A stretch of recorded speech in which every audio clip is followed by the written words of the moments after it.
Welcome for Deputy Mayor Michael Thompson.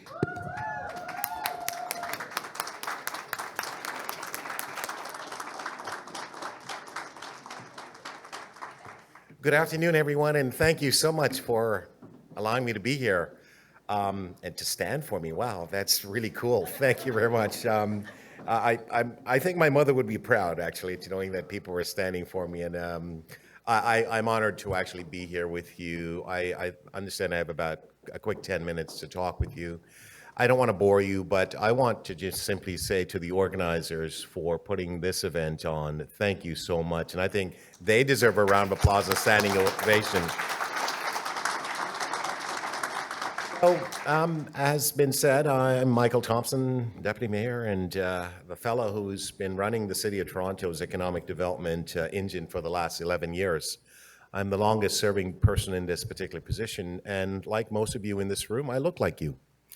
And I think that's extremely important, what you're actually doing. And for the ones that don't look like me, I want to make sure that you understand we are all together in terms of making a difference in making this city work for all of us, right? And I know that our confronting anti-Black racism unit group is here, and I want to thank them for what they do. And I see Rosemary here as well with her organization. But really and truly, I want to thank the young people for really putting this together, because their future requires us to do more. What is that more? It's to create more opportunities for them, to ensure that there isn't a situation where they're worrying about how they access jobs and opportunity and so on. It was my birthday last night, so I had a really, really long night last night. So I'm just thinking that, I'm still waking up, quite frankly. But I'm with you 100%. And it was yesterday morning, Annika and Eunice were at CBC doing the Matt Galloway show. And I had only heard about this event late Thursday. And my Saturday was such that I wasn't going to be here. But when I saw these young people talking about their future, and then knowing that I could actually play a role in terms of helping to ensure the things that comes out of this policy conference are brought into the mix into City Hall and other areas of government and leadership, because this is where it needs to go, right? So that we can actually utilize the resources that we have available, your resources actually, to make a difference, to create the impact that you actually want. And I'm delighted that you're here working on changing the way things are, because if it was perfect, then we wouldn't have to have this policy conference and so on. So we know it's not perfect. And I want to say I went into the economic session that was being held, and it was very nice. And the conversation was around empowering, talking about finance and talking about how to allocate resources. Now, there was a gentleman who talked about getting his first credit card and how it kind of ruined his life. I'm not sure if he's here at the moment, but I thought that it was a really interesting statement, right?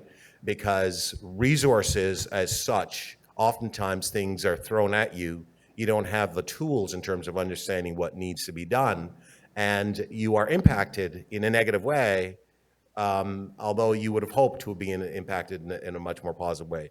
And so what does that mean? Well, it actually means then that we actually have to ensure the tools that are necessary for our young people are actually put in place. And I want to obviously thank the Monk Center here for the school for allowing this event to take place. And as I look out at all of you here, I see brilliance. I see people who are amazingly talented and smart. And what we have to do is to ensure that we put in place the structure to allow you to succeed. And I'm committed to doing that with respect to our city. And I think obviously all of us here are committed to doing that. I think that if we were to simply look on a few things. One, I'm not, I guess, one of those people who run to try to create a level of equality through this notion of trying to tell people about, their behavior and their actions. I'm much more interested in focusing on creating opportunities from an economic development perspective where we can create wealth, we can make investments in our community and create opportunities and so on. Is in as much as we want people to change, or they may change for a moment, I'm not sure that it's sustainable change, although we want to see that. And so we can worry about that from a perspective of people, or we can simply focus our attention on the things that we need to do. Because when you have economic power, and I'll use that term, you can make the differences that you want in your lives. It isn't simply a situation of going and saying to someone, I want you to help me to change because I expect you to understand my dilemma and or my plight and so on. I don't think that's really where I'm going in terms of focus. Don't get me wrong, the other piece of it is important, and I realize it may be something difficult for some to understand in this room. I hope not, quite frankly. I think what we want to be able to do is focusing on economic empowerment. That is going to and should be our objective. So we don't really have a financial institution that really focuses on our issues and on our needs. So we have a lot of young, talented people who have the ability to create things and so on. I was just in China 2 weeks ago, and we're talking to a variety of different businesses and so on about resources that we want to bring to the city of Toronto, invest in small, medium-sized enterprises and so on. And, we also took some Canadian businesses there, and they were getting money, and, like $3 million investment here, seed capital to start and so on. In our community, we don't really have that as an opportunity. It seems that we need to do it. Obviously, it's something that we need to do. We don't have a credit union, for example, that helps us to be able to go when you want to get resources and so on. We're not using some of the things that we as people here, just think about it. I know there's probably, I'm going to guess, maybe 100 people in this room.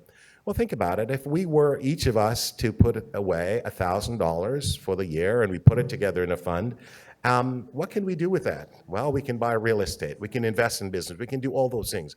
Do we need others to actually come and say, well, there is a tremendous amount of challenges, there's racism, there's all sorts of things in our society? Should that be really the focus? I submit to you, that's not my focus, because I'm not going to be able to change the way people really think or really feel. You may change sort of in a short term, and you've got folks who are really nice and what have you. That's fantastic, right?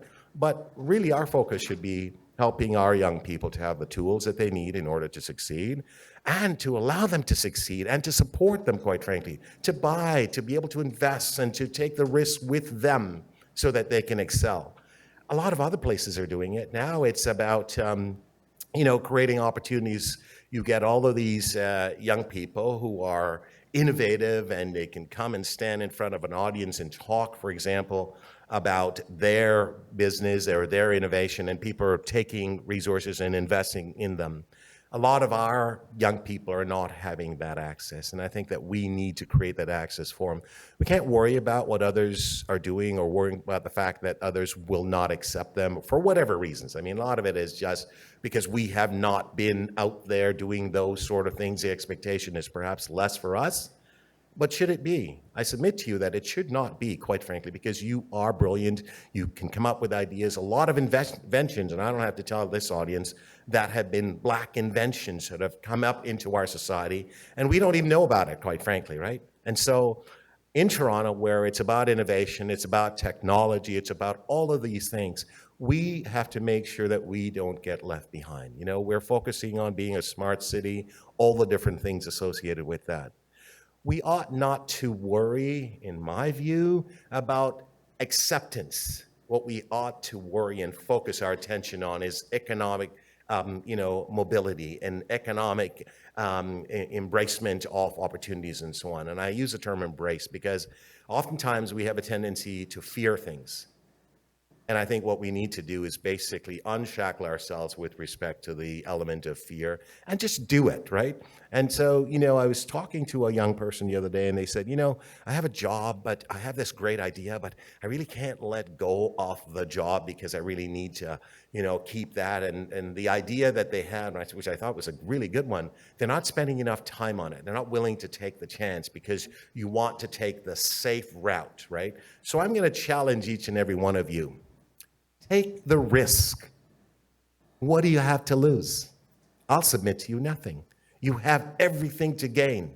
It's amazing. Take a look at all the successful people on this planet. Some of them may have started with Apple, or Bill Gates in a garage or in a room at a college dorm or something like that.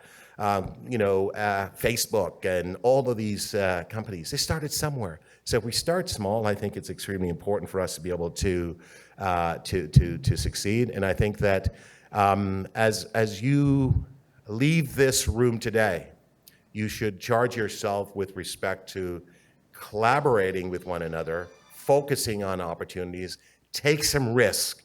And the final thing I want to say is, as you come out of this policy conference with some recommendations, let us help you at the city to implement those into all of the different pathways to success and opportunity and so on, because it is your government and we have a right to be here. We don't need permission to exist. Quite frankly, this is a start of something big, and I want to thank the organizers for putting this together and so on. I look forward to working with you all. Thank you very much, ladies and gentlemen.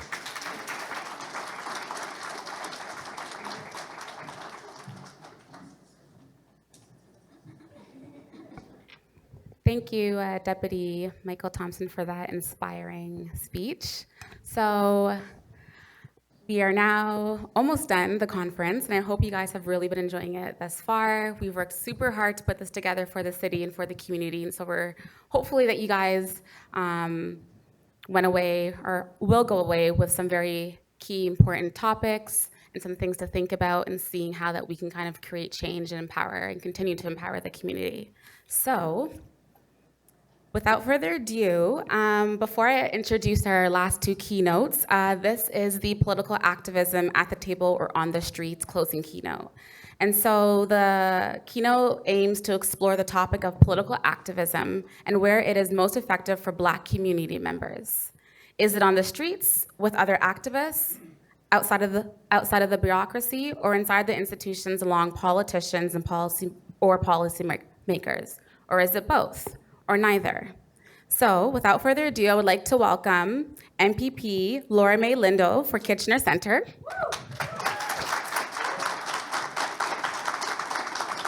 And I would also like to welcome the co-founder of One by One Movement, Marcell Wilson.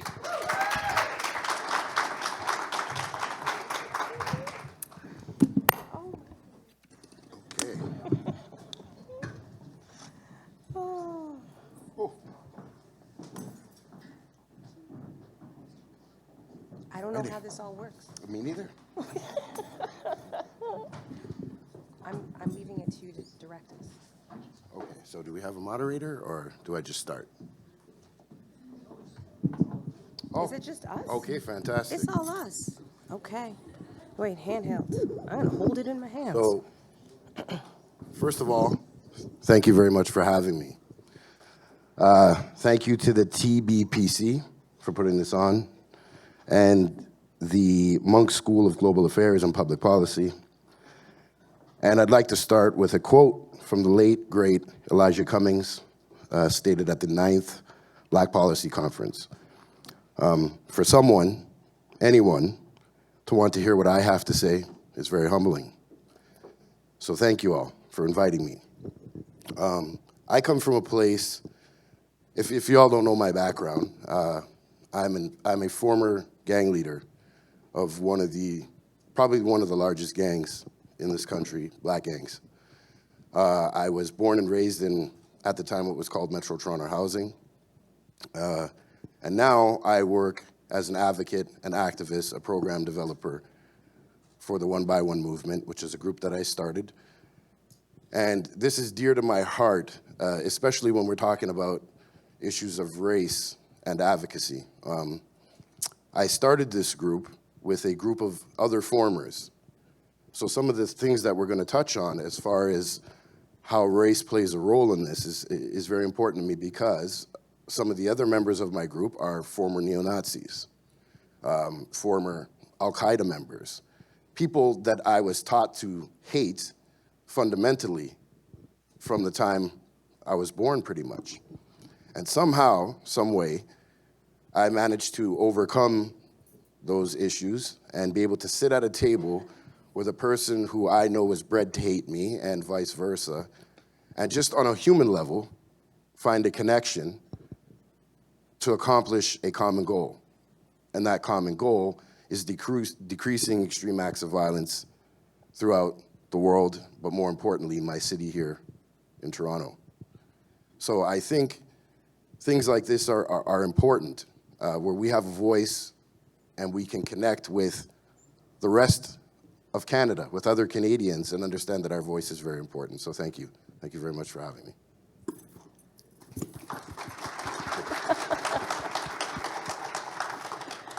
Hello, everybody. I am Laura May Lindo. I need to apologize beforehand. I'm struggling with a cold that turned into a big asthma attack, so this is my sultry voice. Prior to being, I'm going to go backwards. Prior to being elected to represent Kitchener Centre, I was the Director of Diversity and Equity at Wilfrid Laurier University, so I'm coming from an academic space.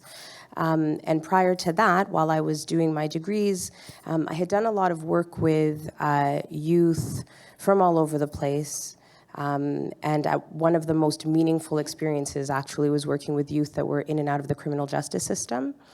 And because that was the population of youth and because we have an overrepresentation of our people in those systems, I was working with a lot of Black youth.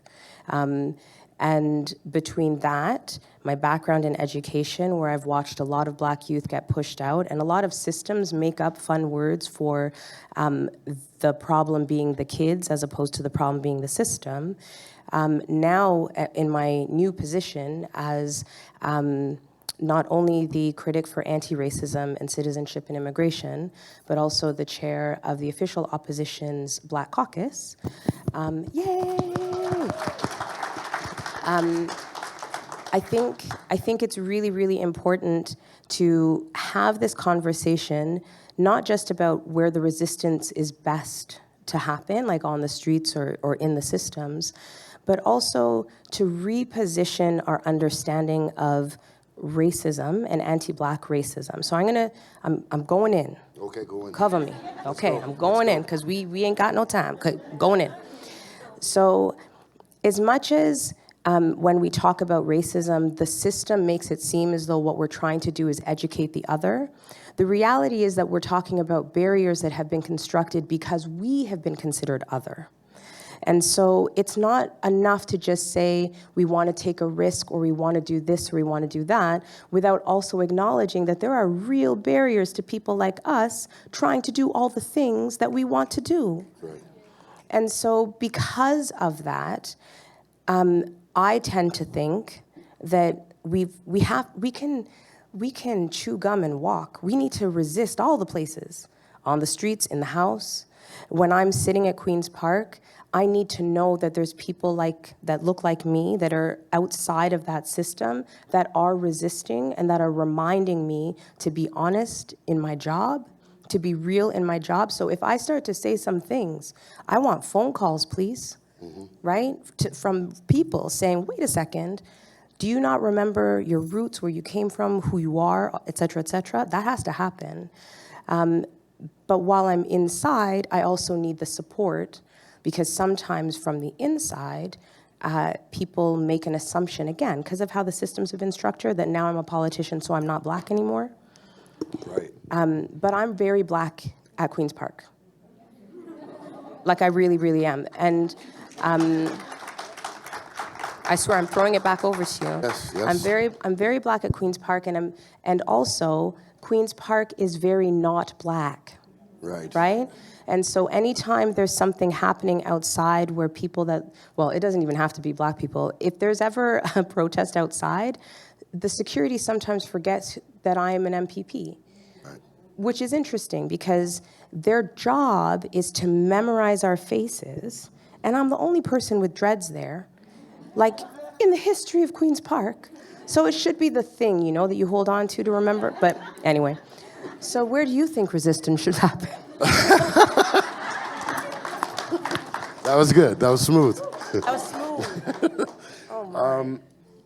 I think both are important, policymakers and on the ground, but not equally important. I think without the community involvement, the community say, the community voice, there is no activism. It's really just people out there making noise. So this is part of the challenge that I have faced. I came into this thing bright-eyed and bushy-tailed, right? I changed my life around. I'm going to help my people rise up, and this is going to be easy. The only challenges that I should face, or that I anticipated facing, was the challenge that we already know exists in our community, right? So marginalization, lack of education, poverty. I'm thinking those are the issues. We're going to tackle those things immediately. But when I got into it, and then I started veering off into the boardroom spectrum, but even still just in community, I realized there was a division there, a marginalization within a marginalization. Yeah.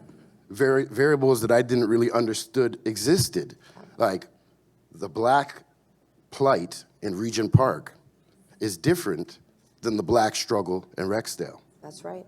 Right? And then there's cultural issues that I didn't anticipate, that when dealing with Black people, Jamaican people, let's say, from one community, is different than dealing with the Somalian community. But we get bunched up into this, it's all for Black. Now, it should be that way, but we first need to kind of come together and figure out how to navigate those cultural differences. So when it comes to dealing with, let's say, the police, right? We always say they need cultural, religious sensitivity training. They need all these things to understand us better. We need to understand us better. Yes. And I kind of had to learn that on the fly, right? So no one trained me for this. No one, no one, I didn't anticipate these things. Then you get into the boardroom settings. You get into the policy setting, and you have to learn that whole world. Yeah. And the thing is, I had great mentors. One of them is here, Mr. Louis March, that kind of, held us by the hand and showed us things on that end, how it works within the political system. But there's things I didn't anticipate there. I thought, the politicians would listen. I thought certain government agencies would listen, right? So, here's the problem, here's the equation, let's fix it. Yeah. But what I ran into was a lot of bureaucracy and red tape and things that I kind of had to learn on the fly again. So it's constant. I'm constantly learning rather than fighting the fight, right? So, again, both is important, but not equally. That's my main answer. I would also add that.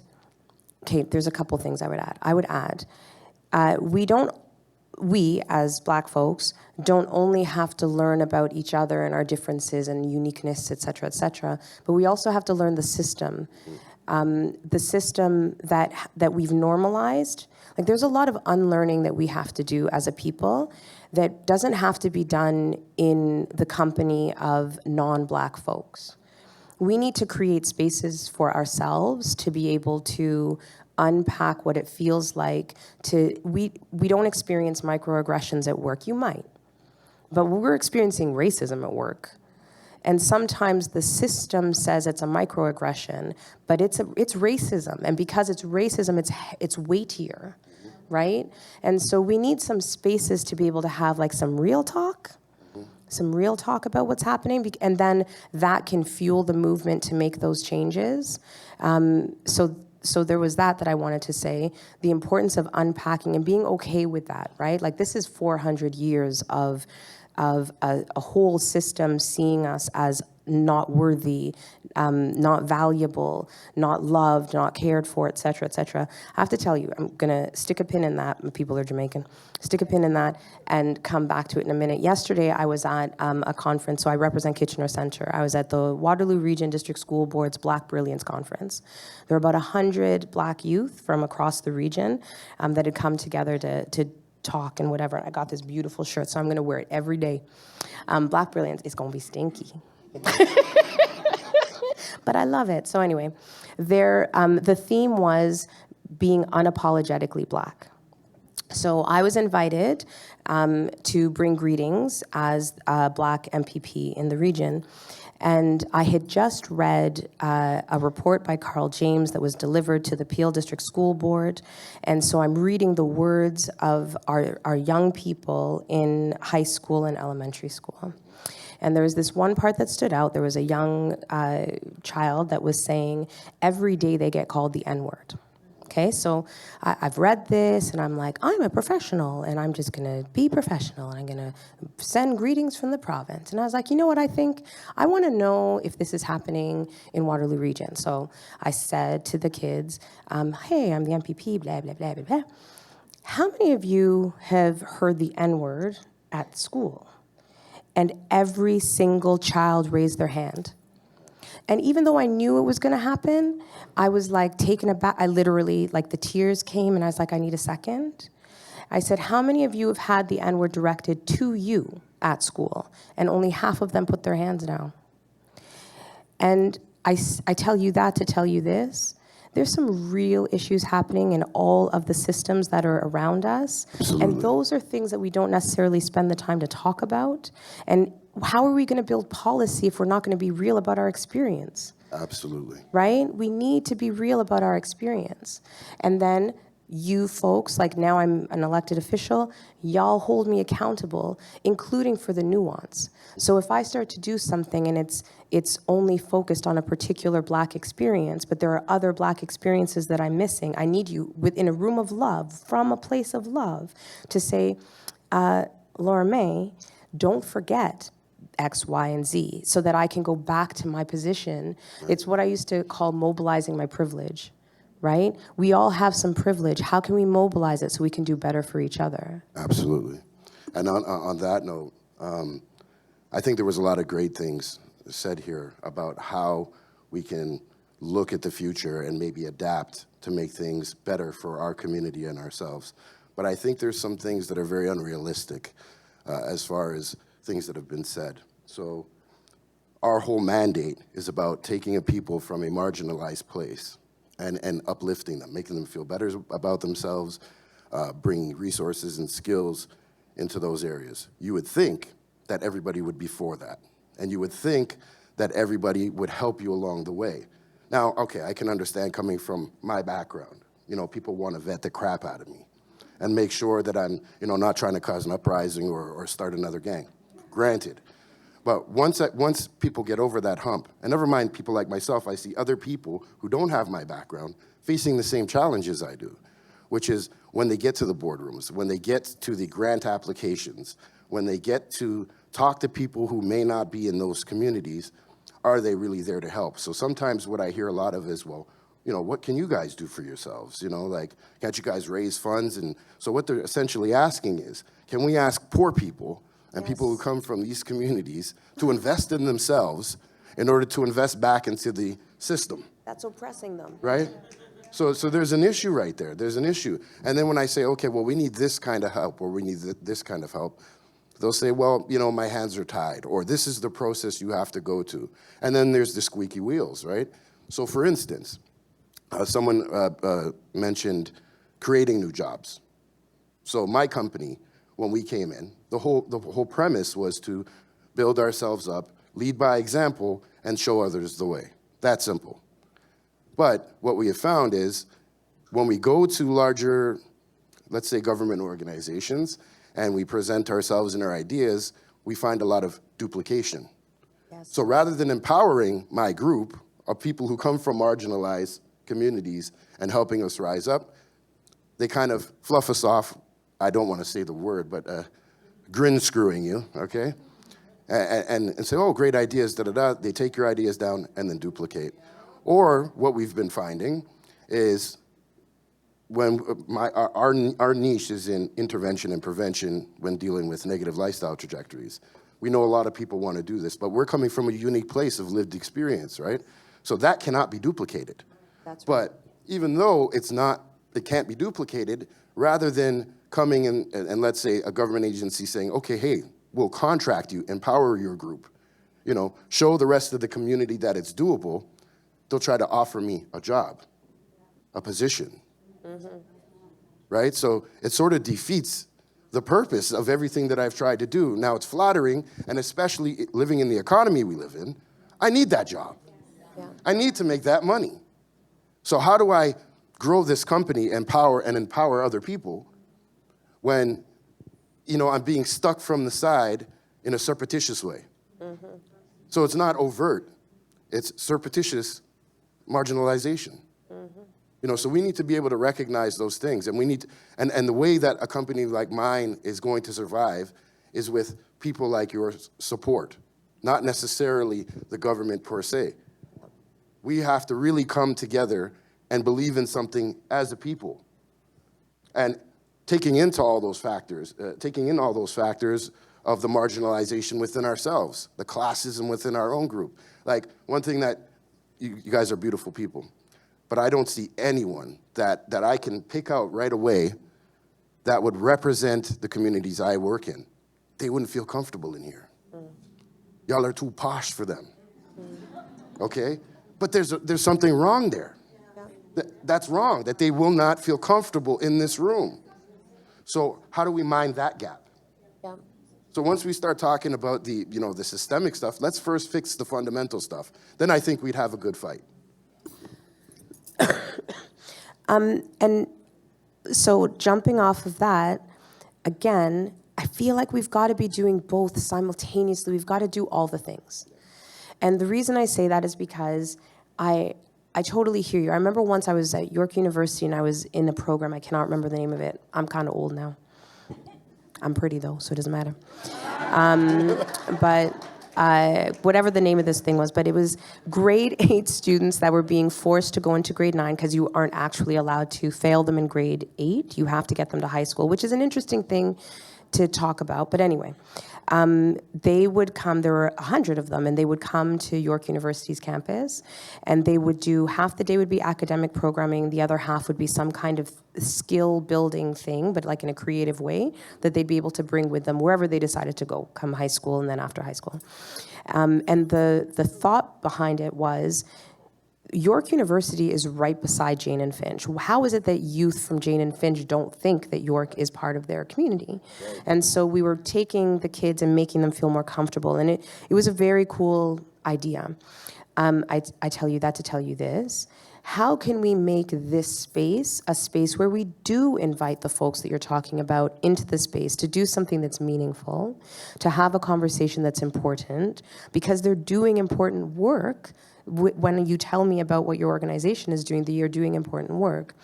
And then another piece of this is, I'm probably going to sound partisan when I say this. I go to all these things now that I'm in this new job, and they're like, don't be partisan. I'm like, I'm just saying stuff.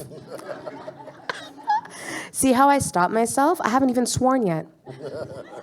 I'm so proud of myself. Anyway, I might sound partisan, however, different governments operate differently. Different governments have different values. It's all part of our democratic process, right? So you vote for somebody who shares, or a party that shares the same values as you.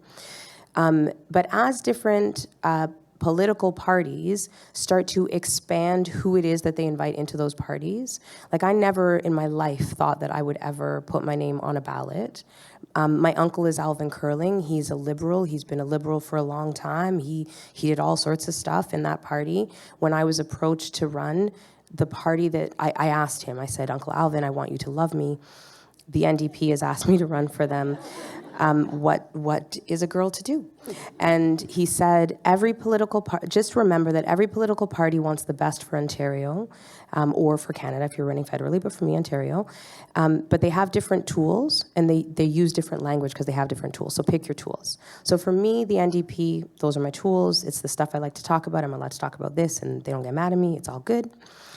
I tell you that because as different governments take control of the province, different conversations can be had about what gets funded, about what doesn't get funded, about what the priorities are, etc.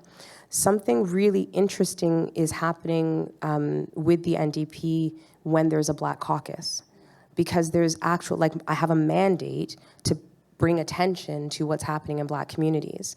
And so that isn't necessarily happening in every party.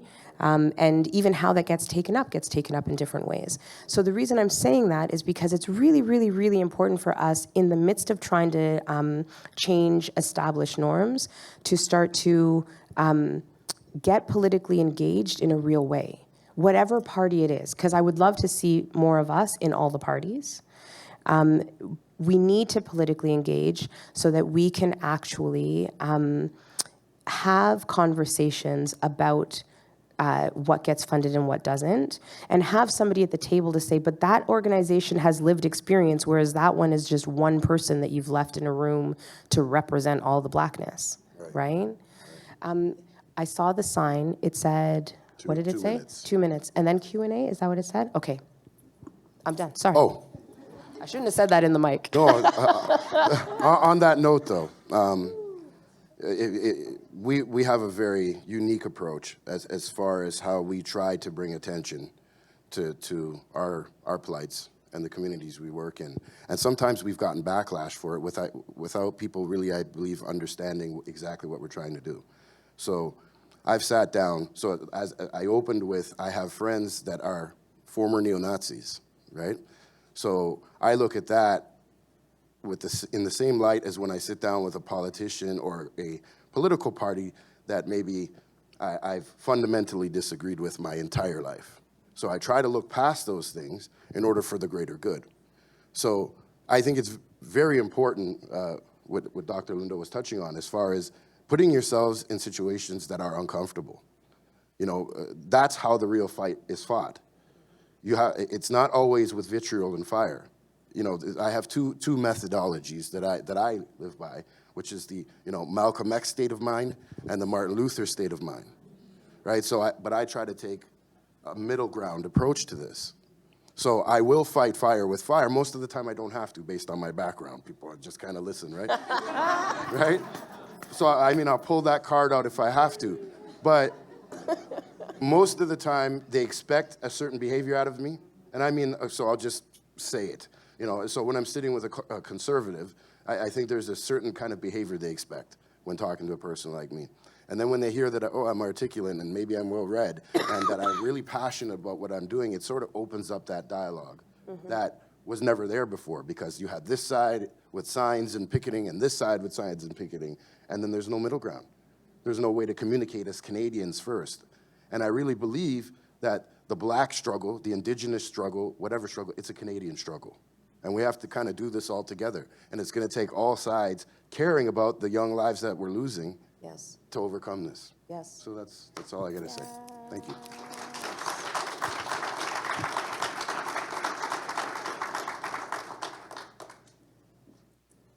I guess it's Q&A. Now it's Q&A. I don't know. We are like all over this. What? Okay. And now over to you. Do you have any questions for us? We have microphones that we will bring to you. Are you ready? I'm going to do it. All right. I'm going in. No? Oh, what? I thought you wanted a question, but she was just like, I'm out. Hi there. So I've heard of the Liberal Black Caucus and the NDP Black Caucus. So how are they communicating together? Because the one thing you have in common is the Black audience. And I think one of the things that are working against us is the struggle in isolation. So how does the NDP and the Liberal Black Caucus work together to achieve the one common goal? That's a very good question. So the Black Caucus for the ONDP is literally because it was the first time that we had enough Black people that were elected in a single party. So in the NDP, there are 5 Black people that are elected in Ontario. So we formed a caucus. We actually had a conversation with community leaders at Queen's Park, and one of the many pieces of advice that they had for us to sort of bring the needs of Black community members to the fore was to build this caucus. So that's where that came from. There is a group, they're called the Black Parliamentarians, and that's all of the Black elected officials across the entire country. So as soon as I was elected, and I'm new to politics, so just like, it's not like I have the history in my back pocket, I do not. But as soon as I was elected, a member, the chair of the Black Parliamentarians reached out to me, Tony Entz, who's out in Nova Scotia, and asked if there was interest to be part of the Black Parliamentarians. And the idea for the Black Parliamentarians was to make sure that there was an eye to Black liberation across the country.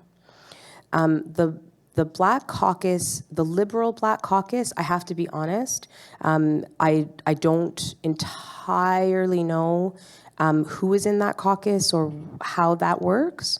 But I do know that as more Black community members are put into positions of power within the electoral system, we're going to have to shift and change and grow and figure it out, right?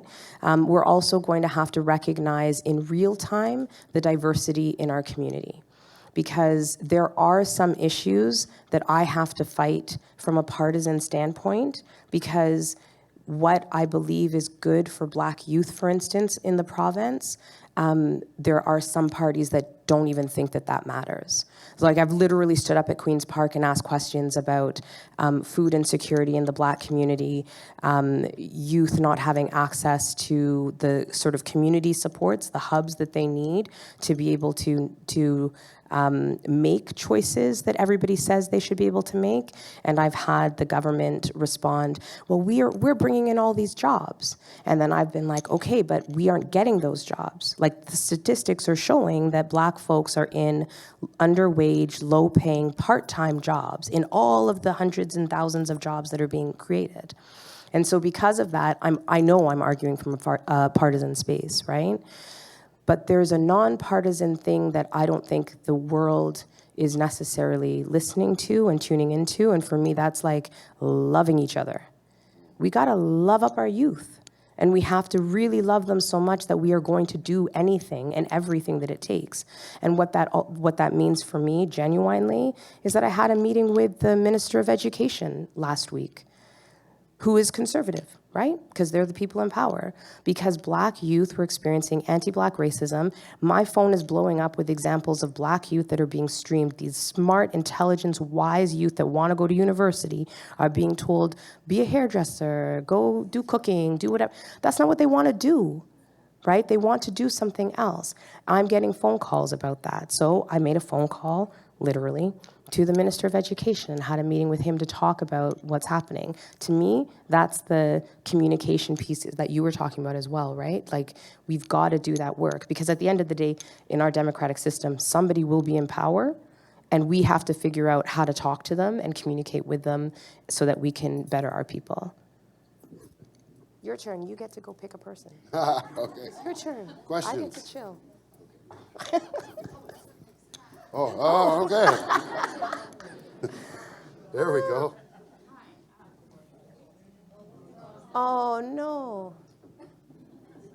Now you're going to have to get up again. I know. No, look at this. Hello. Okay, perfect. So thank you so much for this. This has been really, the whole thing has been great. So like you all know, so I'm not even going to say it. My question is, when it comes to bridging the gap between activism and politics and policy, some of the comments, I've worked in government for a while now, and some of the comments I hear on that side is like, oh, well, they came to us and they were uninformed, or they came to us and they, like, it felt like they wanted to fight, so we didn't feel like we wanted to engage. That's sometimes, that's discouraging for me to hear all the time when I'm in the office, but what, from both sides, would you say are some key things to know as activists when coming to that table with that politician and when bringing that message to them? What kind of things would you say to people who are interested in bringing those things forward to make sure that their message is effectively conveyed and that there's still that love there, even though there are some serious issues that we want to talk about? Wow. I think, good question.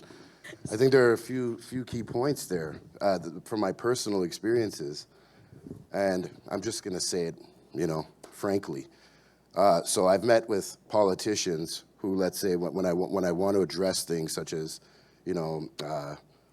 negative lifestyle trajectories, intervention and prevention within a certain community, what they'll do is put me in a room with a Black person. Any Black right? person. Any Black I know. person. They do it. Thinking, oh, yeah, I'm doing my job. Yeah. Right? Yeah. Like, oh, they'll connect, right? When we're talking about first of all, and I'm using an actual experience here. The person that I was speaking to was from like Alberta, came from an educated background, and we looked alike, but as far as relating on the levels where I'm addressing, poverty in a specific pocket, a specific ward, and how that seems to function, the connection was there.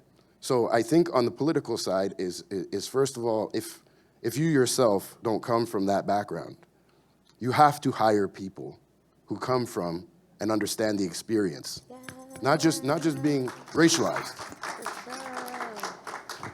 Now there's things, there's blockages there too. So one of the things that myself and a group of allies are fighting for is to get the city to change some of the mandate as far as hiring people with criminal records in order to engage with people that have lived experience.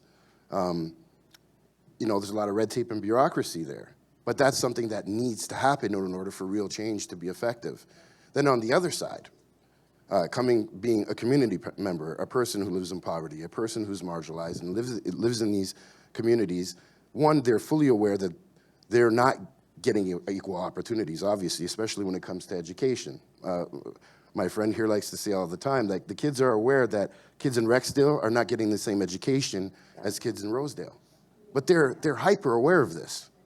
So there's so much anger and there's so much buildup that by the time there is a buffer, there is somebody who can get them in the room to talk to the person that they usually don't have the opportunity to speak to, they have so much anger and so much coming out that the other person on the other side is thinking in a business sense. Well, they have no boardroom etiquette. They look how they got to handle themselves. So right there, the communication is done, and nothing gets done. But this side can go off and say, oh, I got a check mark. I talked to someone from a marginalized community. I did my job, pay me my check. Mm-hmm. And then the other side is kind of just left still gasping. That's right. You know what I mean? So to fill those gaps, we need people with lived experience. Yeah, that's great.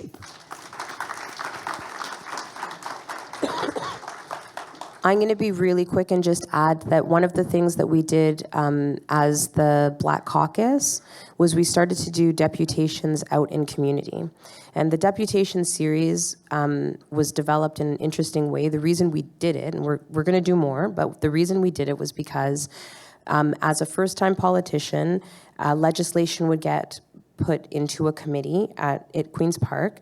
I didn't know what the process was. All of a sudden we'd get told, hey, can community come to speak to this piece of legislation? Then I was told there's only 2 minutes to speak to each piece, whatever. And I thought, well, I'm coming from a place of privilege, right? Like it doesn't matter, my parents are from Jamaica, et cetera, got here, but I have my master's and PhD, I've been in the system, I've been on the admin side, I've got some privilege, but I didn't know that system, and I don't know that I could speak to opening up the policing bill in a two-minute segment.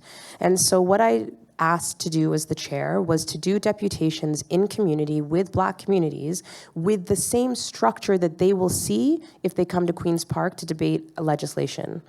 And so people were given 2-minute slots. If there was more time, they got maybe 5. And while the community was coming and giving us insight into what was going on, some of which we already know because there's many a report gathering dust on a shelf. So while they had a chance to talk to us about stuff, we also were sort of training community to speak the language of the system. And so I do think that that's why it's important to have people with a different lived experience in government so that we can say, well, how can we help our people in unique and innovative ways? And now off to you folks, because there's only 5 minutes. This lady's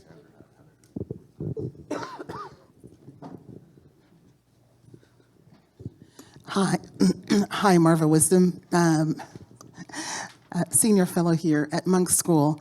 Really proud of these guys. I just wanted to quickly provide some information for the person who asked a question about government and access. Operation Black Vote Canada, I just wanted to share that and perhaps provide a link to the organizers so that that can be sent out in any follow-up, is an organization that was established several years ago, and it has been revamped. We actually held lots and lots of boot camps, women, youth, organizing, how to knock on doors, how to run as a politician, how to apply for a position in government, how to apply for appointments, because if you're not at the table, then that's a big issue. Your voice is not being heard. So all the events are always free. And there are expansions happening right now with Operation Black Vote Canada to ensure that we are aware and educated on how we get to the seat of power. So I just encourage you to Google that, and you will learn a little bit. It is for all of us who are not politicians or engaged in politics, but there are lots of people who are working to help. So keep an eye out for that and make sure that you go and Google it and get involved now. It's not when the election is happening, it's before that happens. And some of you might want to run. Just send a message to those guys and they'll get it to me.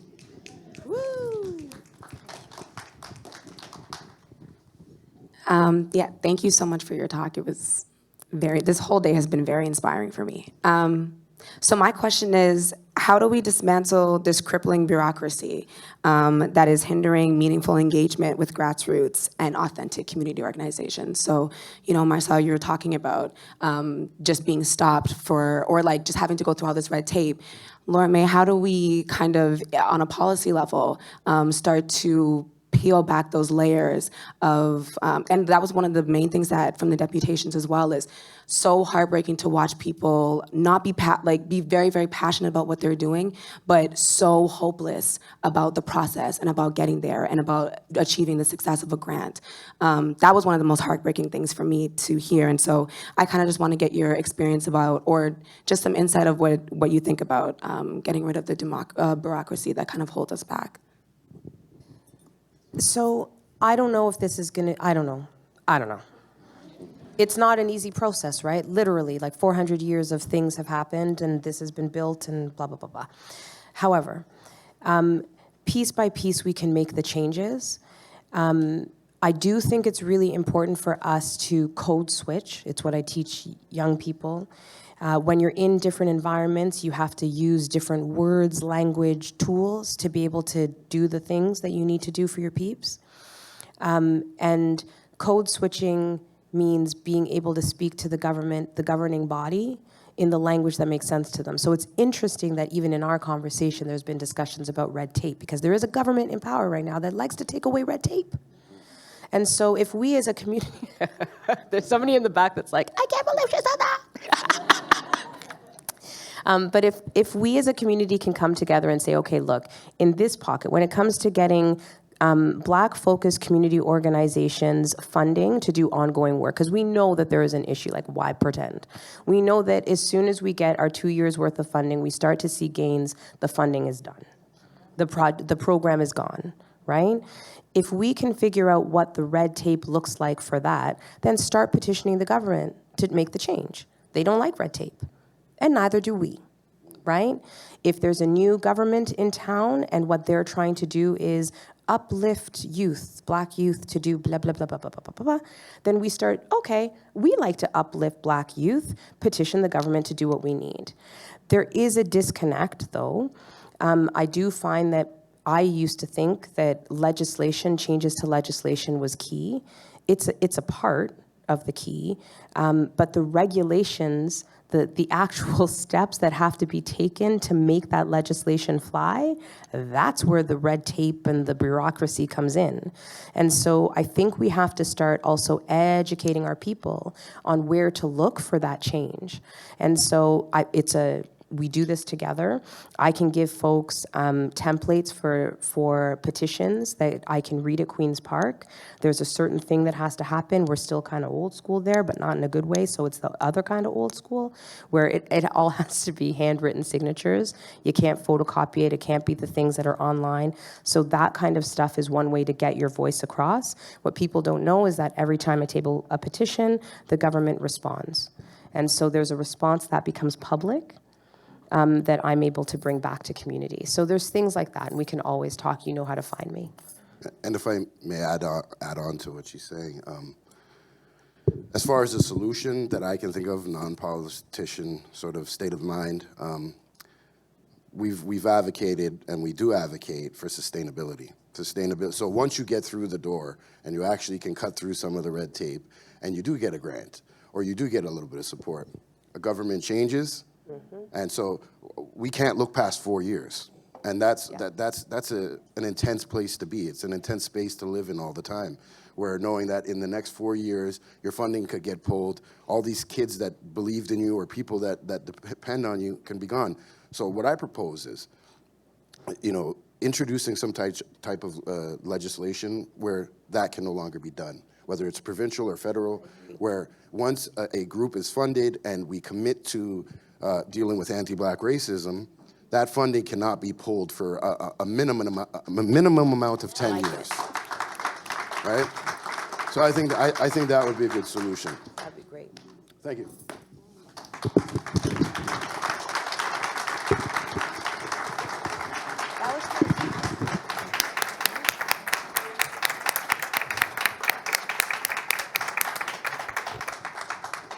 Wow.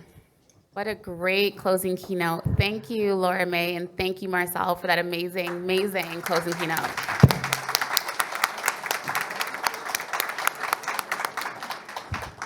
So it's 3:22, and the conference has come to an end, and it's kind of crazy. I was here like sitting and just taking it all in, and we started working on this since last year summer at the site, back when we were students, and also now, well, sorry? When we were students, Anna Kay was not. We are now all graduates of the Masters of Public Policy program.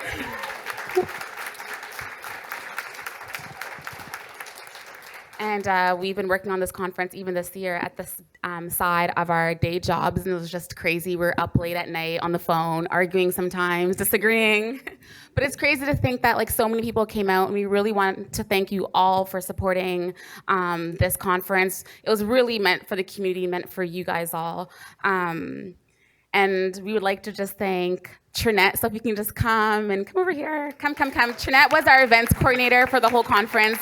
She kept us on track today. She kept us on track throughout the many months that we were planning this conference. We'd also like to get Jennifer and Adrian up here as well. These two individuals were our panel managers.